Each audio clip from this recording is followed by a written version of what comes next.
మన జీవితంలో మనం ఎక్కువగా దేనితో గడుపుతున్నామో దానిని మనం ఎక్కువగా ప్రేమిస్తున్నామని అర్థం.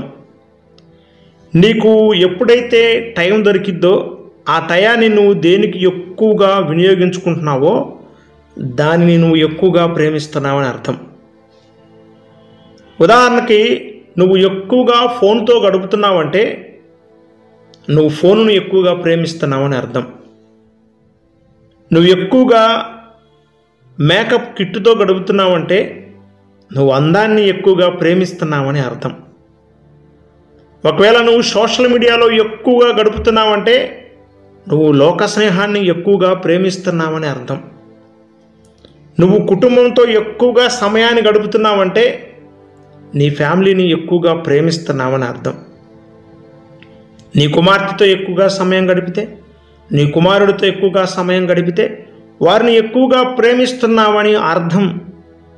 ఒక వ్యక్తి తాను ప్రేమించిన ప్రేయస్ కొరకు ఏ విధంగా అయితే తనను చూడాలని, మాట్లాడాలని, కొంత సమయం గడపాలని తహతహలాడతాడో అంతకంటే ఎక్కువగా మనం మన ప్రాణప్రియుడైన యేసయ్యను ప్రేమించు వారమై ఉండాలి. ఒక విషయం చెప్పనా, మీకు ఇష్టమైన వ్యక్తులతో మీరు మాట్లాడుతుంటే సమయము చూసుకోరు, సమయం కానీ టైం కానీ చూసుకోము. దురదృష్టవశాత్తు మనం దేవుని సన్నిధికి వచ్చినప్పుడే ఒక 10 సార్లైనా టైం చూసుకుంటాం. టైం ఎంత అయింది, అమ్మో ఎంతసేపు చెప్తున్నాడు ఏంటి బ్రదరు, లేదా ఎంతసేపు చెప్తున్నాడు ఏంటి పాస్టర్ గారు. ఇక ఇలా సమయం వైపు, టైం వైపు చూసుకుంటా ఉంటాం. టైం ఎంత అయింది, అమ్మో 4 అయిందా, 5 అయిందా, 6 అయిందా అని. అసలు ప్రభుతో నువ్వు సమయం గడుపుతున్నావంటే సమయాన్ని, కాలాన్ని చూసుకో. అలా చూసుకోకుండా ఉన్నప్పుడే ఆయన మీ మీద ఒక ప్రత్యేకమైన దృష్టిని పెడతాడు, ప్రత్యేకమైన శ్రద్ధను పెడతాడు. మనమేమో మనకున్న ఆలోచనలు బట్టి, మనకున్న కోరికలను బట్టి, మనకున్న స్థితిగతులను బట్టి దేవుడికి ఇచ్చిన సమయాన్ని కూడా సంపూర్తిగా ఆయనకి ఇవ్వకుండా వేరు వేరు విషయాల మీద ధ్యాస పెడతాం. అప్పుడు దేవుడు మన ప్రార్థన వినాలన్నా, మన మీద దృష్టి పెట్టాలన్నా అది ఎలా సాధ్యమైతే? నీవేమో లోకం వైపో, ప్రజల వైపో, లేదా మొబైల్ వైపో ఇలా నీ దృష్టిని పెట్టి ప్రభు నా ప్రార్థన వినాలంటే అది సాధ్యమే. అసలు మీరు ఒప్పుకుంటారా? ఫర్ ఎగ్జాంపుల్, మీరు ఒకరితో మాట్లాడుతున్నారు, ఆ వ్యక్తి మీతో మాట్లాడకుండా ఫోన్లో మాట్లాడుతూ ఉంటే మీకు ఎలా అనిపిస్తుంది? కనీసం మర్యాద లేదు ఈ వ్యక్తికి. నేను వచ్చి శ్రద్ధగా 4 మాటలు మాట్లాడదామని వస్తే నాతో మాట్లాడలేదండి, మాట్లాడకుండా ఫోన్ తీసుకొని ఫోన్లో మాట్లాడుకుంటా ఉన్నాడండి. అస్సలు కనీసం మర్యాద, లోకం మర్యాద కూడా తెలియని వ్యక్తి అండి అని మనం అంటూ ఉంటాం కదా. కానీ దేవుని సన్నిధికి వచ్చి మన హృదయం ఒకచోట, మన పోస్టర్ ఒకచోట, మనం ఆలోచించేది వేరే విధంగా ఇలా చేస్తున్నప్పుడు నిజం మీరే చెప్పండి సిస్టర్స్, బ్రదర్స్, దేవుడు మన ప్రార్థన ఎలా వింటాడు? కనీసం ప్రార్థన మర్యాద తెలియని ఈ వ్యక్తితో నేను ఎలా మాట్లాడాలి, తన మాటలు నేను ఎలా వినాలి? అసలు నువ్వు మాట్లాడితే కదా సరిగ్గా. కాబట్టి మనం గమనించాలి, దేవుని సన్నిధికి వచ్చినప్పుడు మనం సమయం ఎప్పుడైతే చూసుకోకుండా ఉంటామో ఆ రోజే దేవుడు మన ప్రార్థన వింటాడు. అంటే నేను వాచ్ని అస్సలు చూడను బ్రదర్ అని నువ్వు నన్ను అడగవచ్చు. అలా చెప్పట్లేదు. నీ మనసులో ఎప్పుడు కూడా ఇంక చాలులే, ఒక 2 నిమిషాలు చేద్దాంలే, ఇంక చాలులే, ఎక్కువసేపు చేసాము, 5 నిమిషాలు చేసాము, ఇంక చాలులే, అది సమయం చూసుకోవటమే. టైం క్యాలిక్యులేషన్ జరుగుతుంది కదా మీ మైండ్లో.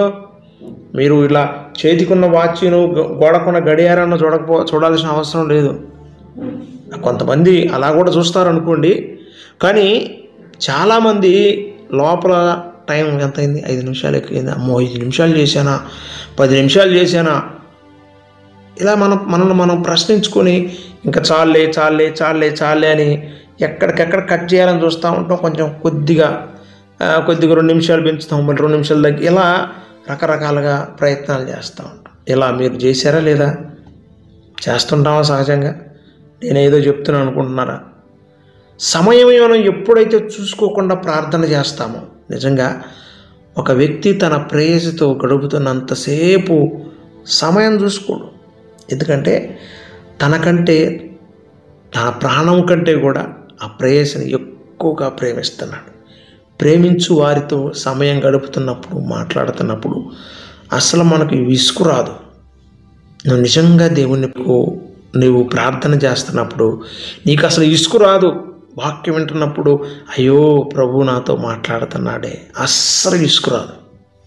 ఒకవేళ నువ్వు విసుగు పడుతున్నావంటే, చిరాకు పడుతున్నావంటే, ఎప్పుడైతే టైం అయిపోతుంది, ఇంకా బ్రదర్ ముగించట్లేదు ఏంటి అని నువ్వు అంటున్నావంటే obviously you are not love with God. నువ్వు యేసయ్యను ప్రేమించట్లా. వాక్యాన్ని ప్రేమించువాడు దేవునిని ప్రేమిస్తున్నాడు. ప్రార్థనకు సమయం ఇచ్చేవాడు దేవునిని ప్రేమిస్తున్నాడు. ఈ వాక్యం వింటున్న సహోదరి, సహోదరుడా, నీ జీవితంలో దేనిని నువ్వు ఎక్కువగా ప్రేమిస్తున్నావు? చిన్న కామెంట్ పెట్టు. నిజంగా చూస్తా నేను కూడా. మోషే సీనాయి కొండ మీద దేవునితో 40 దినాలు గడిపాడు. 40 రాత్రులు 40 పగళ్ళు నీతో గడిపాను, ఇక చాలే అనలా. దేవుడే అన్నాడు, మోషే కింద జరగరాని దృశ్యాలు జరుగుతూ ఉన్నాయి, నువ్వు కిందికి వెళ్ళు అన్నాడు. అప్పుడు మోషే లేచి సరే ప్రభువా అన్నాడు. చూడండి, సమయం చూసుకోలేదు. 40 దినాలు తిందామా, తిండి సమయం చూసుకోవాలా, నిద్ర వేళలు చూసుకోవాలా, ఏమి చూసుకోవాలా. దేవునితో గడుపుతున్నంతసేపు దేవునితోనే గడిపాడు.